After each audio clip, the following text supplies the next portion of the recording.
SZA has been one of the most influential artists in the R&B space ever since her album Control dropped. And while most people recognize SZA for her emotional and unique vocals, there's one key reason why Control became such a timeless album: the insane production behind every song. So today, we're going to break down the production techniques behind Control, uncover what makes this album so special, and then use those same ideas to create our own 100% Control inspired beat from scratch. So let's take a closer look at the soulful, intimate, and cinematic production behind SZA's Control sound. Overall, Control has very simple melodies.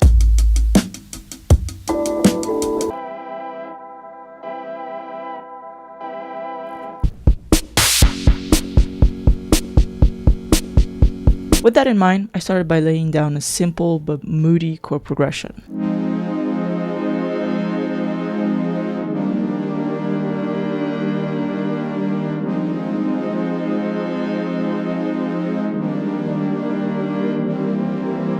And this chord progression works really well because of two things that bring tension to this chord progression. And first is inversions. Essentially, inversions are just moving one of the notes up or down an octave. So if we take a look right here, at the end, we have this chord right here, and this is a C minor. Just put the C note up one octave.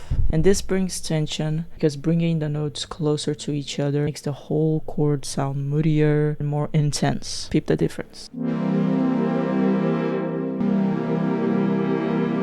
Another thing that brings tension is taking notes out of key. And you have to use this really carefully, but taking notes out of key makes the whole chord sound darker and moodier. And for example, on this chord, we can see the scale right here. The right note would be a D sharp to make it a C minor. C minor and 7th, but I put this chord right here to make it sound more dark and moodier. Since this is the last chord, when it resolves, it just sounds better. Now see the difference with these two techniques and without it.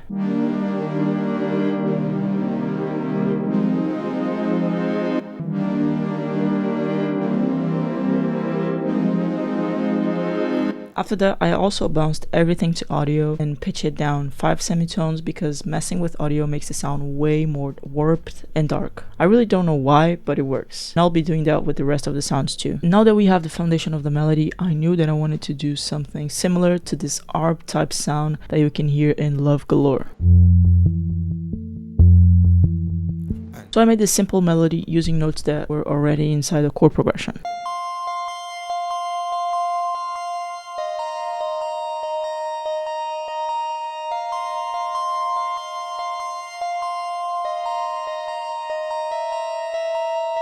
To shape the sound, I used Cymatic's Origin to resample the frequencies of the sound and essentially give this underwater effect. After that, I also used Echo Boy for some delay, an EQ to get rid of the low frequencies, reverb, and another EQ just to filter it out.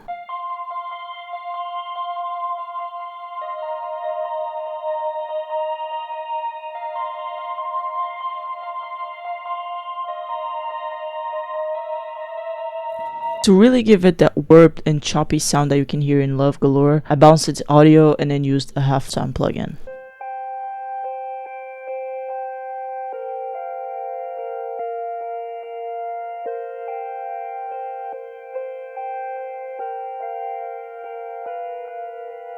Now we need to do something that's really important to SZA's melodies: the bass. On this album, synth basses are everywhere.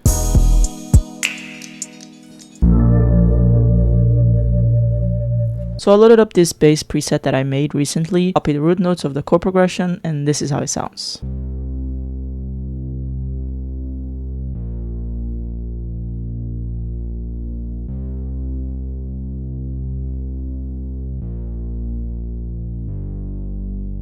And right now we have a solid foundation, but we need some variation. So I copied the same chords to a new synth sound, and I also added a few extra notes to help transition better, similar to the pad in Love Galore. So for the effects, I had a tone flex with this preset that I made called Dope Synth Galore, but basically it's just some tape, saturation, chorus, and delay. I also have some EQ just to cut the lows, and some compressor to boost the sound.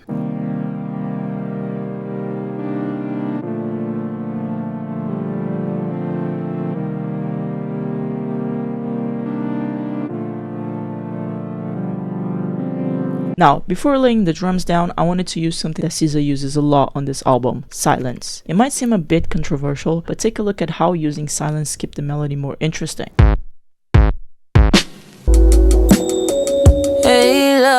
To make this work in this melody, I started by chopping every beat in the last 4 bar of each section and deleting some of these chops to make something simple but catchy.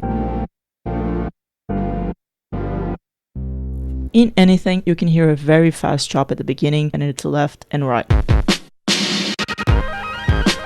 To recreate that, I chopped every half step at the end of the melody and then made an automation to pan left and right very quickly. But real quick, before I talk about the drums, this pad and all of the other sounds are inside my Midnight Essentials kit. It contains over 500 sounds, including samples, vocals, instrument phrases, instrument starters, synth phrases, synth starters, drums, percussion loops, and so much more. The link will be the first one in the description, and you can use the code CTRL for 30% off. Anyway, now it's time for the drums. And I was digging through the sounds that I had, searched for a cool drum sequence until I found this one that gives the song a really nice bounce and texture. Obviously, to give this warp feeling, I added this halftime plugin, some compressor, some tape, and Davlog to bring this cool metal texture sound.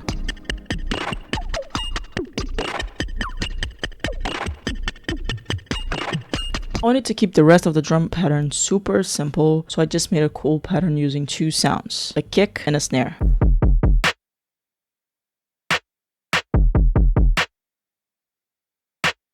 Now the beat is almost finished, but it's still missing a cool outro. I knew that I wanted to make a warped outro like the one you can hear in Love Galore.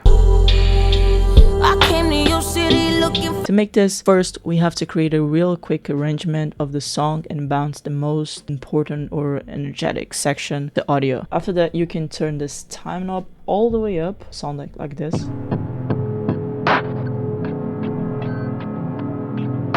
Or if you want even more slow, if you're in FL Studio, make sure this is activated, and then you're gonna double the size of the audio. So you're gonna stretch all the way, so here is 8 bars, stretch to 16th, and then it will sound like this.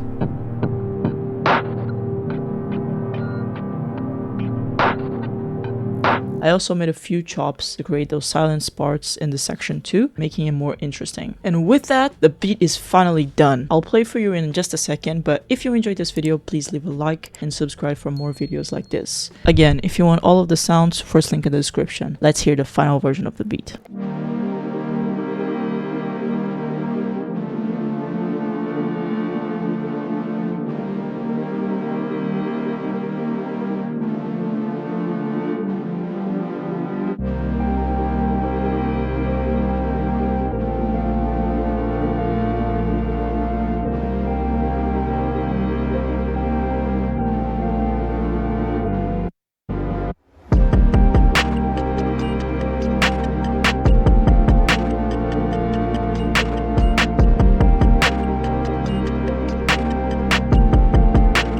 Silence part of the drums.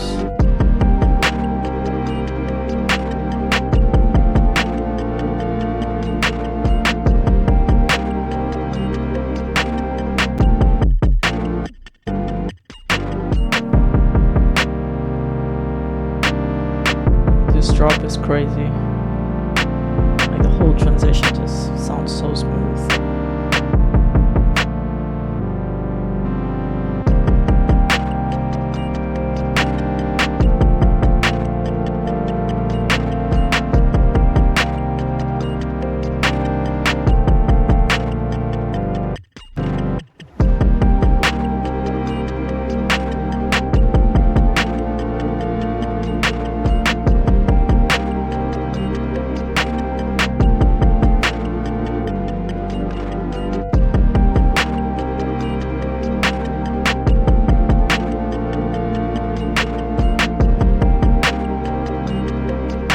Here comes the transition to the outro.